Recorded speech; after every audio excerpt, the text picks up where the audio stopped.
So yesterday we had the 5th episode of The Penguin, titled Homecoming. And if no news is good news, nothing new here. The show keeps getting better. Even though I did enjoy the last week's episode, Santani, a little more. Going to the plot following the events of Santani and Sofia Falcone murdering her whole family. Now we get to see she making her first moves to take control of the power that belonged to the Falcones, even changing the name of the family by taking the last name of her mother, Gigante, which is very nice because as a Brazilian guy, this is very close to our pronunciation of the name Giant in Portuguese. And after torturing the only person that remains from the whole massacre in her house, Johnny Vitti, she leaves him no choice but to join her in this new rise to power. Then we have the great scene that Sofia calls many goons that used to work for the family to a meeting in which she will declare herself as the new leader of the organization.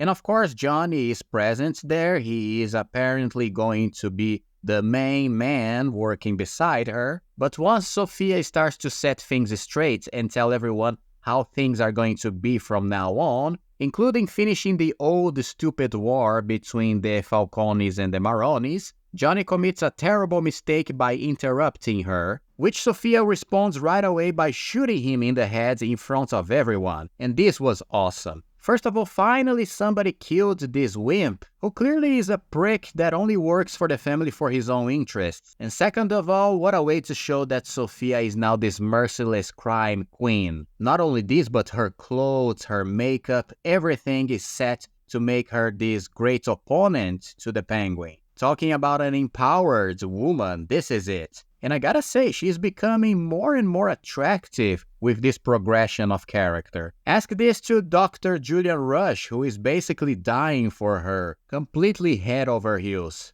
And going to the Penguin, things are not going so well. After the Maronis attacked him in front of the club, they got all his mushrooms, so as a counterattack, he kidnapped their son, Taj Maroni, and proposed a trade so he could get his product back. Of course, it was all a trap, and he gets attacked by other men of the Maronis, but being the prepared man that the Penguin is, he returns Taj Maroni covered in gasoline, so once the boy's mother Nadia Maroni hugged him, Oz simply lit a fire and burned both of them hugged together, which is a very cruel and shocking scene, even though I thought they died too quickly or too instantaneously for how it would be in real life. I know, this is me nitpicking, but at the same time, this is a show that begs for us to believe in its grounded nature, so I thought that the Penguin just shooting them would be much more quick and realistic. But anyway, it's a good moment to show us the assassin nature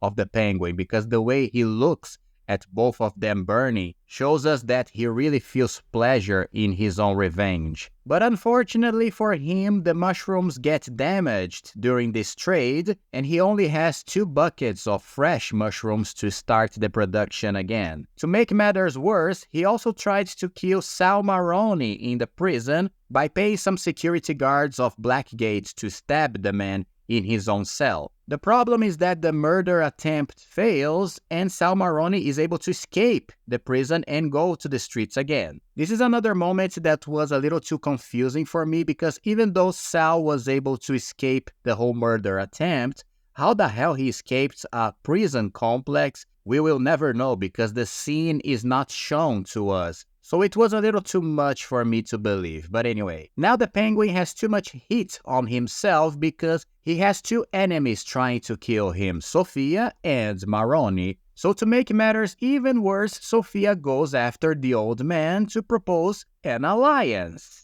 After all, both of them want revenge for having their family members killed by Oz. So with this action, Sofia not only fulfills her promise that she would end the war between the families, but she also places the pieces on the board for them to strike our protagonist. And this is the moment that Oz reverts back to being a child who doesn't know what to do. He asks Victor to get his mother and put her in a safe place, because if Sofia or Maroni discover that he has a mother that is alive, she's already dead. So Victor takes her to this very poor neighborhood on the east side of Gotham that was really damaged by the Riddler's flood. And obviously the woman gets very disappointed with Oz to the point of humiliating him once again because we cannot be fooled by her fragility and also because of her mental illness. She's an abusive mother, that's for sure. And like we have seen in all these episodes, his greed and his wish for power all comes from her. That being said, the Penguin remembers that there are some underground tunnels in this east side area that he used to play as a kid with his brothers. So he takes Victor to a underground exploration and finds these tunnels empty, ready to be used by anyone who claims them, which is exactly what he is going to do, not only to rebuild his own empire, but to produce his mushrooms, because these tunnels have the perfect conditions to grow them. And this is where the episode ends. Once again, a great episode. I think this is the point of the story that connects the already established backgrounds of the characters and places all the pieces on the board, like I said before, for the eventual final confrontation that we will get. I mean, there's still the lingering question in our minds as an audience of thinking, where the hell is Batman in all of this? I know that this is not his story, but it's not like this universe doesn't have a Batman yet. So even though we have a fantastic TV series here,